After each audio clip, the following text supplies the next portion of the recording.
Assalamualaikum warahmatullahi wabarakatuh. Perkenalkan, nama saya Abdullah Gani Laksono dengan NIM 2111-91004. Di sini saya akan menjelaskan tentang apa itu reuse.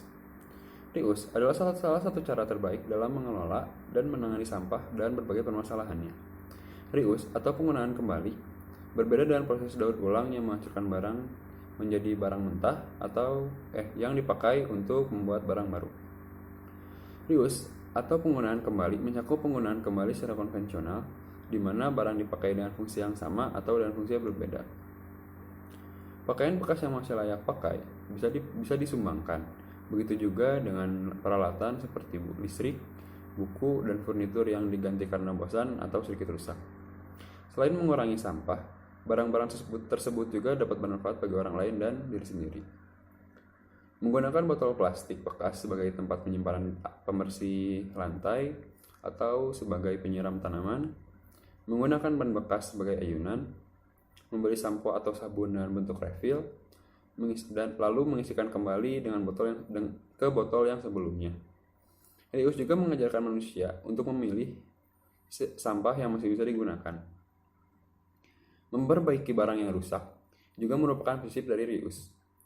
Beberapa barang bekas juga bisa dijual ke toko barang bekas, sehingga reuse juga memberikan keuntungan ekonomi bagi yang menerapkan.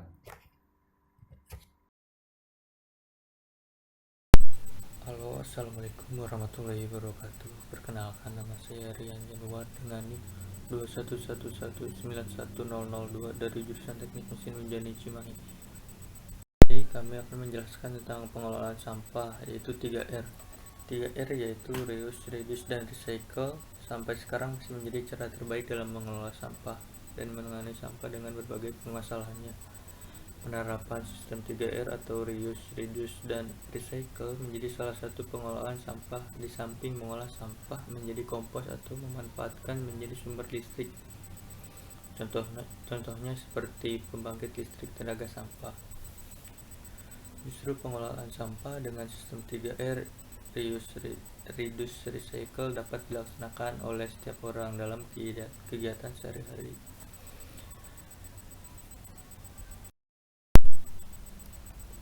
Reuse berarti menggunakan kembali sampah yang masih dapat digunakan untuk fungsi yang sama ataupun fungsi yang lainnya. Reduce berarti mengurangi segala sesuatu yang mengakibatkan sampah. Dan yang terakhir, recycle berarti mengolah kembali atau mendaur ulang sampah yang menjadi barang atau produk yang bermanfaat. Contoh reduce pada kegiatan sehari-hari yaitu memilih produk yang dapat didaur ulang. Yang kedua, hindari memakai produk yang memasukkan jumlah besar. Yang ketiga, gunakan produk yang dapat diisi ulang. Reduce adalah upaya mengurangi penggunaan barang yang berpotensi menjadi sampah. Tentu saja upaya mengurangi penggunaan barang ini agar lingkungan hidup lebih terjaga dan terhindar dari kerusakan. Barang reduce yang dimaksud meliputi baju, aksesoris, kertas, tisu, oli, obat, masker, dan masih banyak yang lainnya. Tujuannya dari ini yaitu melestarikan sumber daya alam, karena penggunaan sumber daya bisa ditekan lebih drastis.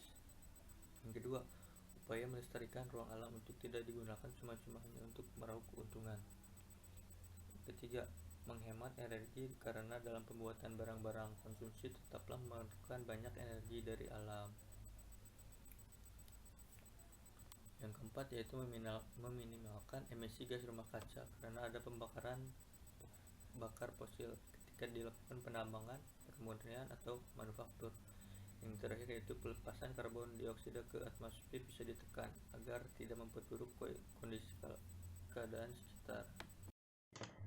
Maaf, Rizal Renanda Pratama, NIM 2111911003. Di sini saya akan menjelaskan tentang recycle. Secara singkat, recycle dapat diartikan sebagai daur ulang. Pengertian ini berarti merupakan sebuah proses pengolahan kembali sampah atau benda-benda bekas menjadi barang atau produk baru yang memiliki nilai manfaat. Dengan melakukan recycle atau daur ulang, benda-benda yang sebelumnya tidak bermanfaat dan menjadi sampah bisa diolah menjadi barang-barang baru yang memiliki manfaat dan kegunaan baru. Fungsi barang pada saat sebelum dan sesudah di recycle bisa jadi akan berbeda.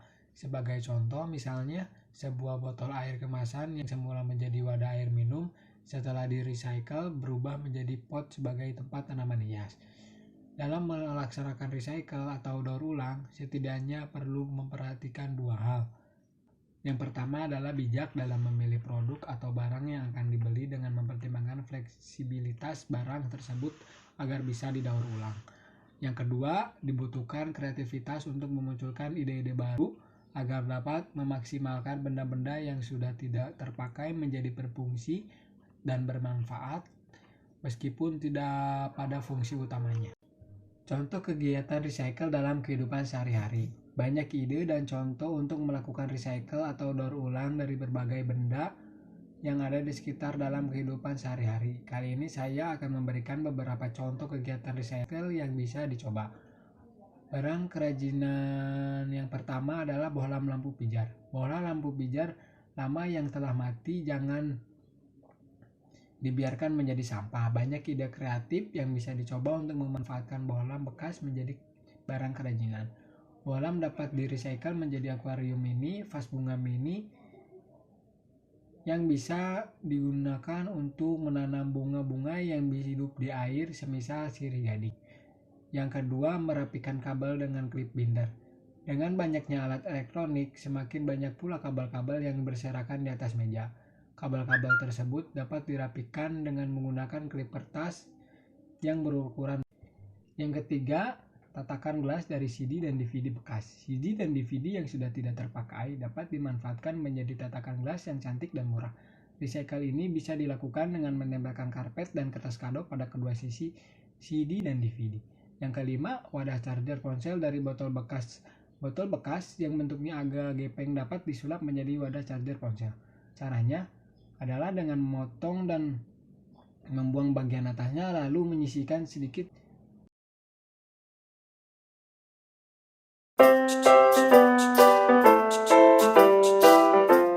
Setiap hari, aktivitas yang kita lakukan berpotensi menghasilkan sampah.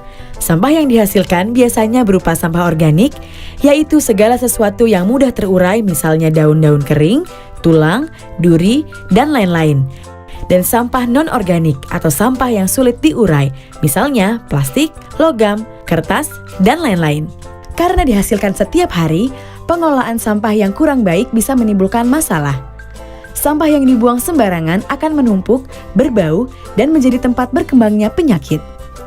Sampah yang dibuang ke sungai bisa mencemari badan air dan mengakibatkan penyumbatan yang bisa berdampak banjir.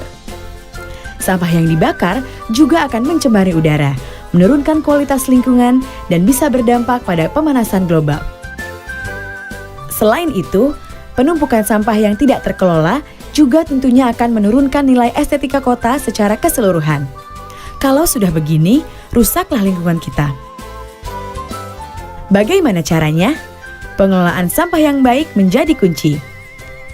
Pengelolaan sampah harus berwawasan lingkungan, menetapkan prinsip kemandirian yang produktif, dan mengedepankan prinsip 3R. Apa itu 3R? 3R. 3R adalah singkatan dari reduce, reuse, dan recycle.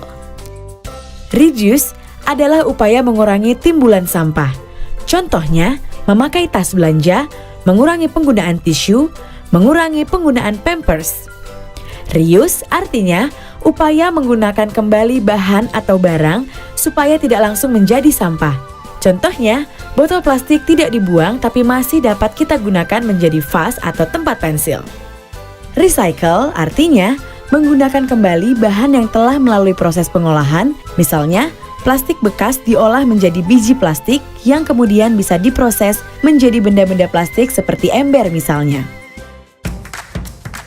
Nah, program 3R ini bisa menjadi salah satu solusi untuk menata lingkungan dalam penanggulangan sampah, antara lain melalui pembangunan infrastruktur TPS atau tempat pengolahan sampah yang berprinsip 3R. Pembangunan TPS 3R dilaksanakan dengan metode berbasis masyarakat guna mengurangi timbunan sampah yang diangkut ke TPA atau tempat pemrosesan akhir dan memanfaatkan sampah sebagai sumber daya sehingga umur TPA menjadi lebih panjang.